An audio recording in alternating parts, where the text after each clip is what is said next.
ثم جعلناك على شريعة من الأمر فاتبعها ولا تتبع أهواء الذين لا يعلمون.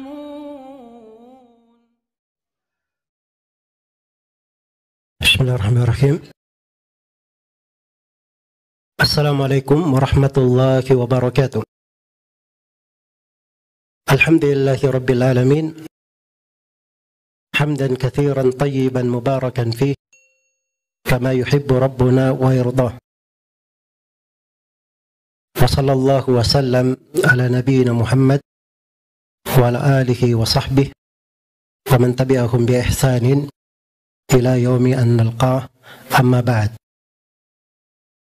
Bapak-bapak dan ibu-ibu, saudara-saudari sekalian yang saya hormati dan saya muliakan, terkhusus kedua mempelai anak kita Imran bin Adi dan juga Nada Suci Andriani Said.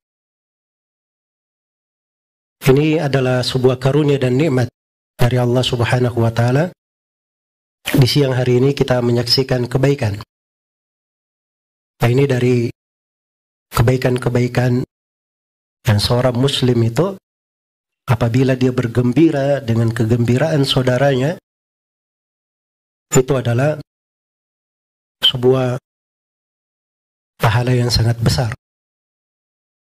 Apalagi pernikahan itu bukan hal yang sembarangan di dalam agama.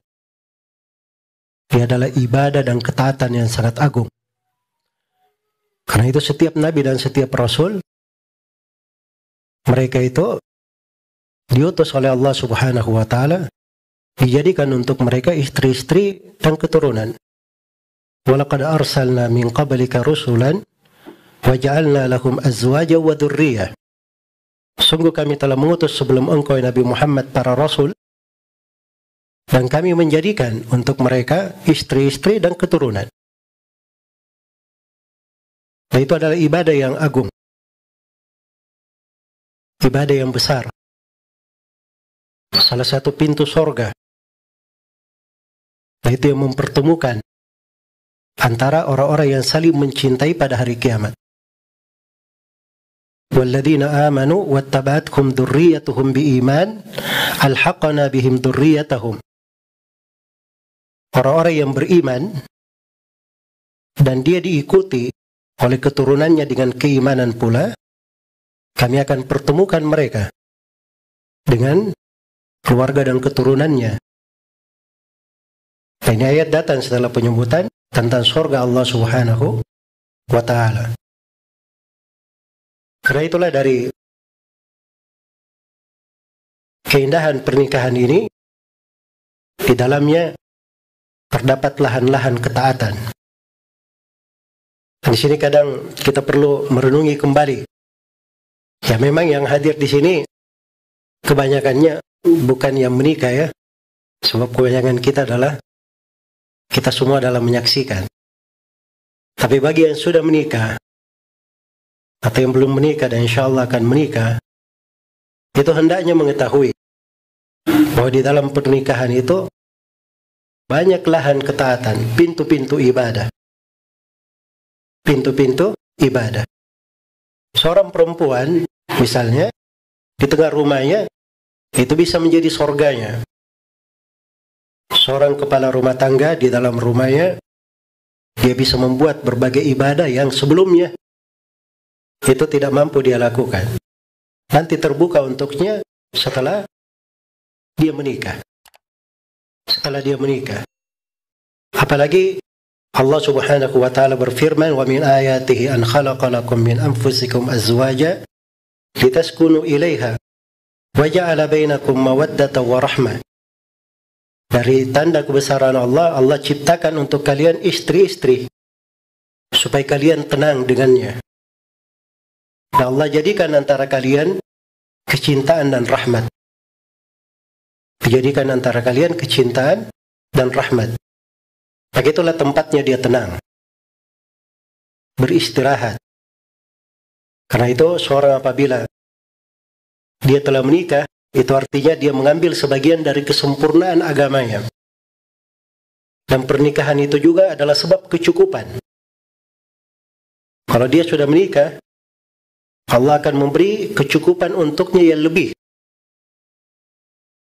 Karena itu dalam Al-Quran, Allah berfirman, "Iyakunu fuqara'a yughnihimullahu min fadli, wallahu wasi'un alim." Kalau mereka yang menikah ini orang-orang yang fakir, tidak punya apa-apa, kalau mereka menikah, Allah akan beri kecukupan untuk mereka dari keutamaannya. Sungguhnya Allah maha luas lagi maha mengetahui. Karena itu keliru ya kalau ada yang memahami bahwa nikah itu nanti kalau dia sudah cukup, sudah mampu, baru dia menikah. Itu kadang bentuk dari waswas syaitan. Seakan-akan kalau seorang menikah itu khawatir dia menjadi fakir, tidak mampu menghidupi keluarganya dan istrinya. Itu pemahaman keliru. Allah menjamin bahwa seorang itu apabila dia menikah, maka Allah akan memberi kecukupan untuknya. Allah akan memberi kecukupan untuknya, dan itu dari keutamaannya. Karena itulah tadi saya ingatkan di khutbah bahwa pernikahan itu ikatan suci yang besar, dan di dalamnya terdapat hak-hak. Karena itu seorang suami hendaknya mengetahui bahwa pernikahan itu disebut sebagai mitsaqan ghalidha, perjanjian yang besar, perjanjian yang tebal. Ada hak-hak yang perlu dia jaga. Dan hak-hak yang dia jaga itu, itulah pintu-pintu surganya. Sampai dia memasukkan makanan ke mulut istrinya, itu juga dihitung sebagai sedekah baginya. Iya. Jadi jangan kita berpikir bersedekah itu kita ambil harta, duit kita beri ke masjid, kita beri anak yatim, orang fakir. Kita memberi makan untuk anak-anak dan istri kita, itu sedekah dihitungnya. Pahala untuk seorang hamba sepanjang dia ikhlas kepada Allah Subhanahu wa taala. Iya. Karena itulah dari konsekuensi ikatan suci ini disebutkan di ayat sebelumnya, wa ashiruhunna bil ma'ruf. Bermuasyaralah, hiduplah dengan istri-istri kalian dengan hal yang ma'ruf, dengan perkara yang baik, hal yang dimaklumi kebaikannya di tengah kalian. Jadi istri itu perlu dinafkahi, itu kewajiban di dalam berumah tangga. Terhadap suami ada kewajiban terhadap pakaian istrinya, makanan istrinya, tempat tinggalnya, dan hidup bersamanya, berada di sisinya. Karena itu ada konsekuensinya dalam pernikahan. Kalau misalnya suami meninggalkan istri, berapa lama dia boleh meninggalkan? Nah, boleh dia pergi, saya tinggalkan 1 tahun. Nah, bisa seperti itu. Tak ada hukum di dalam syariat. Nah, boleh lebih 4 bulan. Kalau dia lebih 4 bulan, maka dia wajib untuk minta ridho istrinya, minta izinnya. Demikian pula dalam kehidupan berumah tangga. Diambil, dipetik oleh sebagian ulama bahwa hubungan suami istri itu paling sedikit 1 kali dalam 4 bulan. Itu paling sedikit. Diambil di masalah ketentuan 4 bulan itu, di masalah ila. Bahwa tidak boleh seorang itu memboikot istrinya atau memberi pelajaran lebih dari 4 bulan. Iya. Itu pendapat mayoritas ahli fikih. Jadi ada konsekuensi di belakangnya terhadap berbuat ma'ruf. Demikian pula seorang berakhlak dengan akhlak yang mulia. Jadi kadang kita ini juga, mindset kita terhadap akhlak ini perlu kita perbaiki. Kadang kita belajar seakan-akan senyum kepada orang sedekah. Ya, itu kan kita maklum ya, senyum kepada orang sedekah. Tapi senyumnya itu kepada orang di luar saja. Kepada kawan, kepada teman, apalagi partner bisnis, tamu, bagus senyumnya. Ya, kalau di luar Masya Allah, menebar senyum di sana sini. Tapi begitu pulang di rumah, kadang lebih seram daripada singa. Nah, ini tidak cocok ya. Harusnya terhadap keluarga kita, kita berbuat yang lebih baik lagi. Iya. Karena itu Nabi Shallallahu Alaihi Wasallam bersabda, khairukum li ahlihi, wa ana khairukum li ahli. Sebaik-baik kalian adalah orang yang paling baik di tengah keluarganya. Dan saya adalah orang yang paling baik di tengah keluarga kalian. Iya. Itu kadang kelihatan ya, tampak.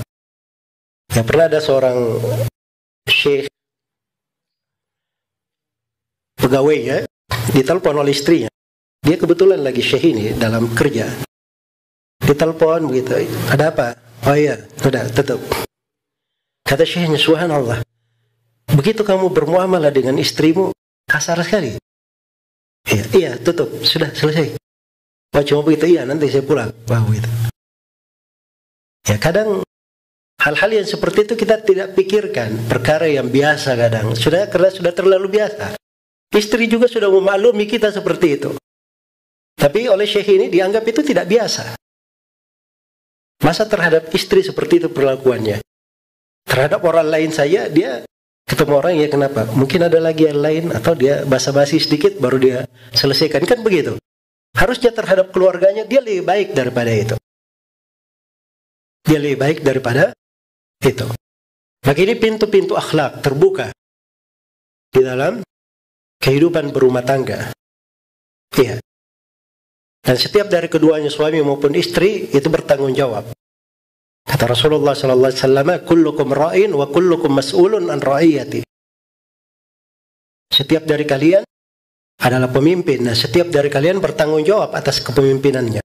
Terhadap suami, Rasulullah bersabda, ar-rajulu ra'in fi ahli baitihi wa huwa mas'ulun an ra'iyati. Seorang lelaki, dia bertanggung jawab terhadap keluarganya, dan dia akan ditanyakan pertanggungjawabannya. Dan perempuan juga, wal mar'atu ra'iyah fi baitiha wa hiya mas'ulun an ra'iyatiha. Dan seorang perempuan bertanggung jawab di rumah suaminya, di rumah yang dia berada di situ, dan dia akan dimintai pertanggungjawaban akan hal tersebut. Maka ini tanggung jawab berada pada semuanya.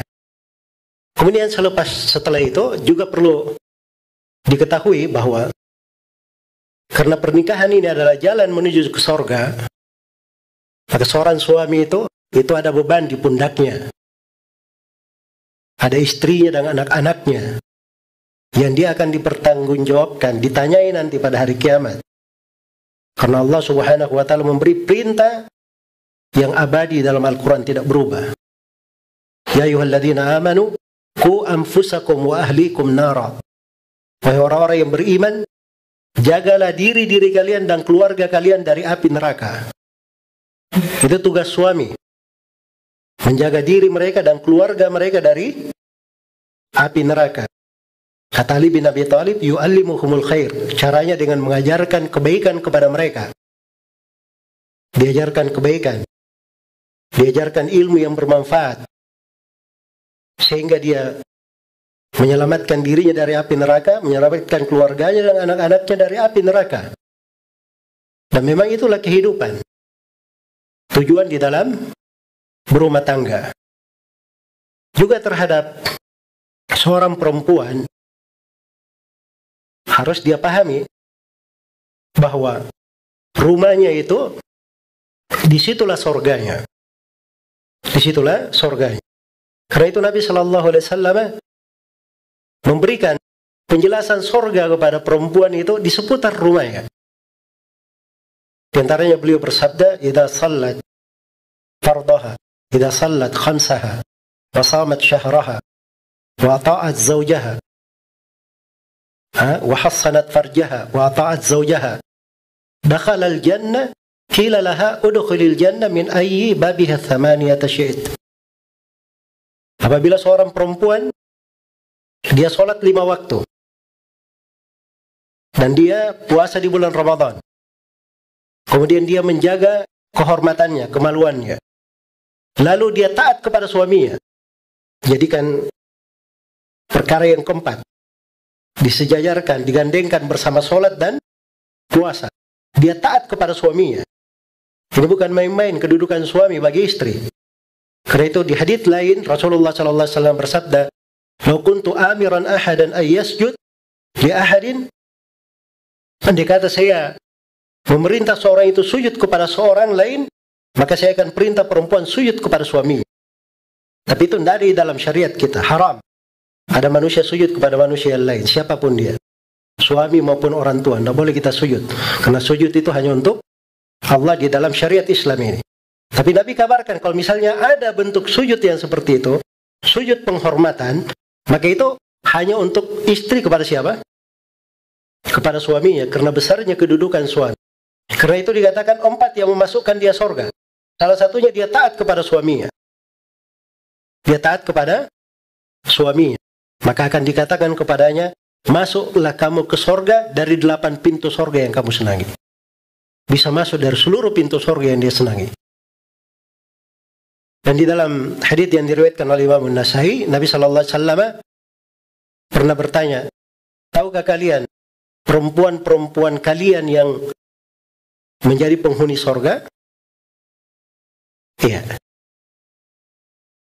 Atau di sebagian riwayat, tahukah kalian perempuan yang paling baik? Perempuan yang paling baik. Maka Nabi terangkan sifatnya.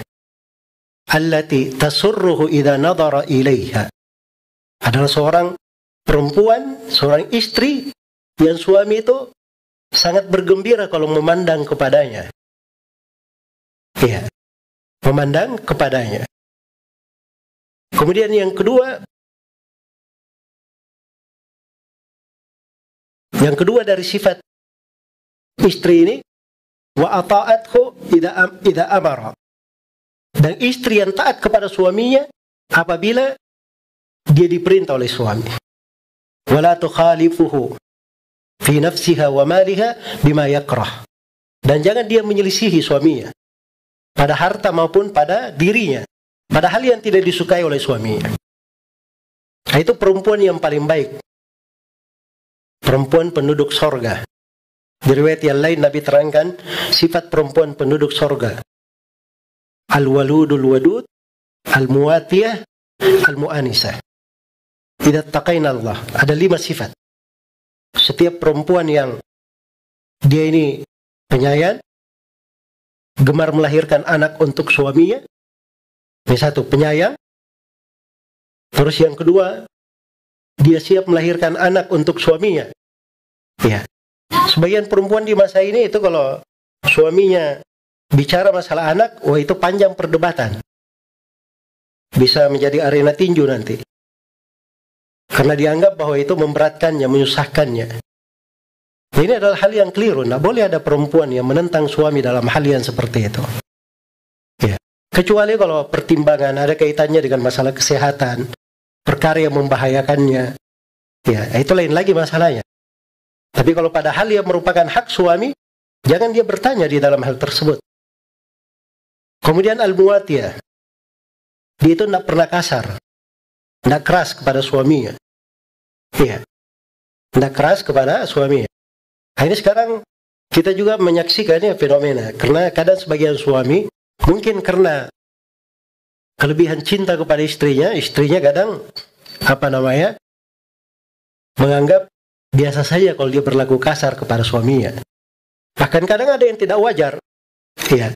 Suaminya di rumah itu jadi kopral. Dia yang jadi jenderal. Akhirnya tidak benar. Dalam hal yang seperti ini dia harus tahu bahwa seorang perempuan itu yang merupakan penghuni sorga, istri penghuni sorga, itu orang-orang yang tidak kasar. Tidak berlaku keras terhadap suaminya. Kemudian al-mu'anisah. Dia enak diajak bergaul, enak dibicarai. Tidak taqain Allah. Apabila dia selalu bertakwa kepada Allah Subhanahu wa ta'ala. Iya. Yang terakhir saya ingatkan kepada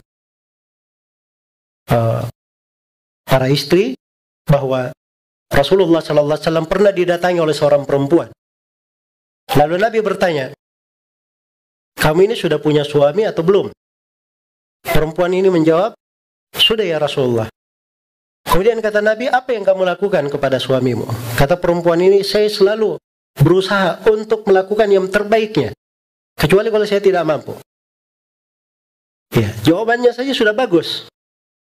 Masya Allah. Tetapi bersamaan dengan itu, Nabi tetap berkata kepadanya, Unduri aina anti minhu, ainahu jannatuki wa naruki. Lihatlah dirimu, di mana kedudukannya pada suamimu.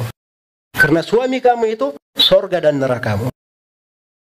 Suami itu bisa menjadi sebab yang memasukkanmu ke sorga, dan suamimu itu bisa menjadi sebab yang memasukkanmu ke neraka. Ya, tergantung apa yang kamu lakukan. Maka ini kalimat-kalimat ringkas, semoga bisa menjadi pelajaran untuk kita semua di dalam mengarungi kehidupan ini, khususnya di dalam berjalan di suatu bahtera rumah tangga. Sudah terjalin suatu ikatan suci pada hari ini, kita telah menyaksikannya. Iya. Dan yang namanya perahu kehidupan ibarat sebuah bahtera berjalan di atas sebuah lautan. Dimaklumi lautan itu tidak ada yang selalu ombaknya tenang, terlihat sejuk. Ya, seorang bisa bermesra setiap saat, asyik menonton sunrise, sunset, dan seterusnya. Ya. Lautan itu ada kadang ombak yang deras, kadang ada badai-badai yang kencang. Nah, di situ diperlukan keahlian nahkoda, dan diperlukan awak-awak kapalnya itu untuk memaklumi dan membantu nahkoda di dalam menyelesaikannya. Itulah berumah tangga. Seperti itu keadaannya. Iya. Dan di dalam berumah tangga itu juga, iya, di dalam berumah tangga itu, kalau dia diibaratkan bagaikan lautan, ya lautan itu angin tidak pernah kita atur. Perahu itu tidak pernah jalan mengikuti atau angin itu tidak pernah berhembus mengikuti keinginan perahu. Ya, kalau nahkoda ingin ke suatu arah, belum tentu anginnya mendukung. Nah, itu ada hal-hal di dalam kehidupan seperti itu. Kita menginginkan sesuatu, anginnya tidak mendukung. Justru kita melawan angin. Iya, kita melawan badai.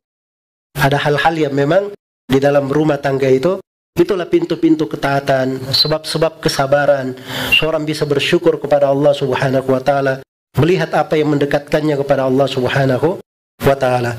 Maka semoga Allah Subhanahu wa Ta'ala memberkahi kedua mempelai pada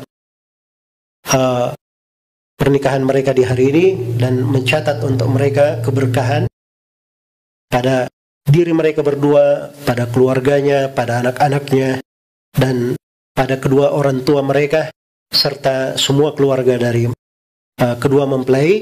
Dan saya juga berdoa kepada Allah Subhanahu wa Ta'ala, semoga Allah Subhanahu wa Ta'ala selalu memberi afiat kepada kita semua, menjaga kita semua dari segala kejelekan, menghindarkan kita semua dari segala wabah, dari segala penyakit, dari segala hal yang membahayakan. Dan semoga Allah Subhanahu wa Ta'ala membukakan untuk kita pintu-pintu kebaikan di dunia dan di akhirat. Innahu waliyyu dzalika wal qadiru alaihi, wallahu ta'ala alam. Dan saya tutup di akhir kalimat ringkas ini dengan doa yang biasa dibaca oleh Nabi sallallahu alaihi wasallam. Allahumma inna nas'aluka min khasyatika ma tahulu bainana wa baina ma'asik, wa min ta'atika ma tuballighuna bihi jannatak, wa min al-yaqini ma tuhawwinu bihi alaina masa'ib ad-dunya. Allahumma matti'na bi asma'ina wa quwwatina wa absarina ma ahyaytana, waj'alhu al-waritha minna waj'al tha'rana 'ala man zalamana wansurna 'ala man adana, wa la taj'al ad-dunya akbar hammina ولا تجعل مصيبتنا في ديننا ولا تجعل الدنيا أكبر همنا ولا مبلغ علمنا ولا تسلط علينا من لا يرحمنا. سبحانك اللهم وبحمدك أشهد أن لا إله إلا أنت أستغفرك وأتوب إليك والحمد لله رب العالمين والسلام عليكم ورحمة الله وبركاته.